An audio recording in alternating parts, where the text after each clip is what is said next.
Okay, we left off page Reshut Zion, the 12th characteristic to acquire Torah. Yishuv. Person has presence of mind. Pirush b'yishuv hadashem ein datim yisheves olav en yochel lilmod. Right, a person doesn't have peace of mind. You continually feel distracted. You can't focus. Focus is the key. Hayud gimel b'mikro, b'mishno. Right, you have to be versed in mikra and nishna. Tezvov b'derech eretz. What's derech eretz? Himamidus hatovos. You have to have quality character. You want to call it sterling character. You have to have exceptional midos. Moshe Amru Zal, it means derech eretz ain't Torah.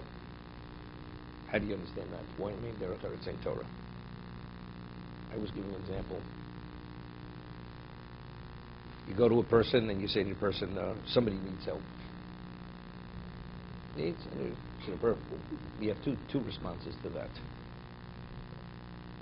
You want to help. Oh, but do you know the man? What are you getting complicated? Don't you have enough of your own problems? You have to be involved with somebody else's problem. Do you have what to gain from this? These are questions people ask. Another person says, look, if you said he really needs help, I'm happy to help if I can. What's the difference between these two people? First person's response is, unless he has to gain from it, then he's there. If he doesn't have something to gain, he has no interest in complicating his life. The other person has nothing to do with me gaining. If it's the right thing to do, I want to do the right thing. But the basis for both of these responses is midos. Do you live for yourself, or do you live to do the right thing? The one who asked all these questions, he has all this interference. Because in his midos, he's interested in one thing. It's me and no one else. Or who I want to pick and choose because I have to gain. If a person learns, why are you learning? Do you want to do the Dvar Hashem? Or it has to do with you figuring it out and understanding what it is? So if you believe you understand what it is, that means that you're stroking your ego. Or you want to impress people. On a very subtle level, there's that self involved. You understand you're not coming upon truth. The only way you can come upon truth is if you're looking for truth. Therefore, the midos, the character of a person is crucial to understand what the truth of Torah. Hatezayin er chapayim. You're tolerant, you have patience. Shemu koes, because a person is, as you want to use it for that, has a short fuse. But it doesn't even mean if short means. If you're koes, right, we find Moshe Rabbeinu that whenever he became angry, he had a lapse of chokhmah.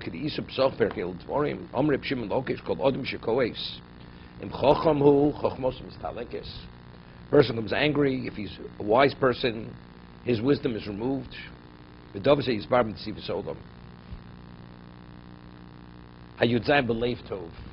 to have a good heart. What's a good? So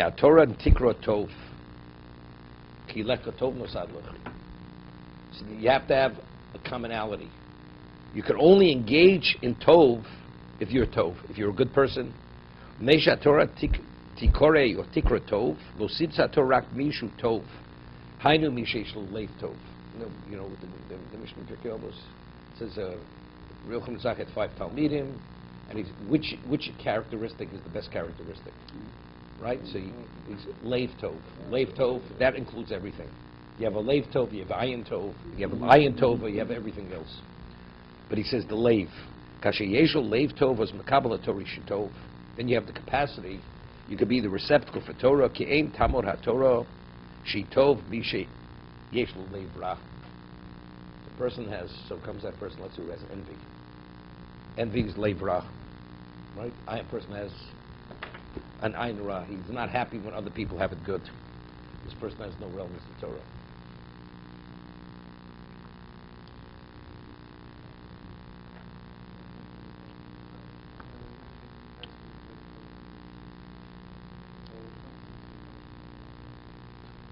It's a tough one. To have the crown of Torah is not a simple thing. You have to work on it. But this Rabbi Salati says it's easy to learn through Shas in depth than change one midah. to change one characteristic. The person is brought up, and people are naturally envious, and and even I hear people speaking. The people are supposed to be great Talmidei Chacham, people even offer Svarim, and when they speak, you could pick up in every aspect of even the way they say it. They're evaluating the crowd. How's he coming across to them? There's such a investment of self in every aspect of what they say and how they say it, and the body language. You feel like walking out. That's how disgusting it is. You're supposed to be a person of Torah, and you're so ridden with your ego. This is what we call gaiva. A person's about gaiva can't have a lev tov, because if it doesn't go his way, he's what? You're toppling the apple cart over there with him. That's the way it is.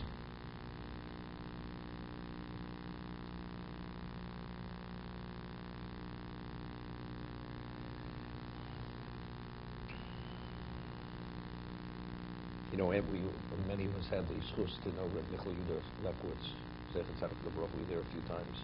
If you knew him better, the man exuded such warmth and such goodness and such good feeling. It wasn't like you'd say a person didn't have a bad bone in him. There was no trace of anything.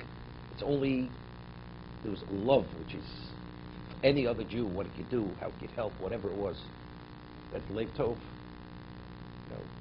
Even though personality-wise, you have Gedolim have different personalities.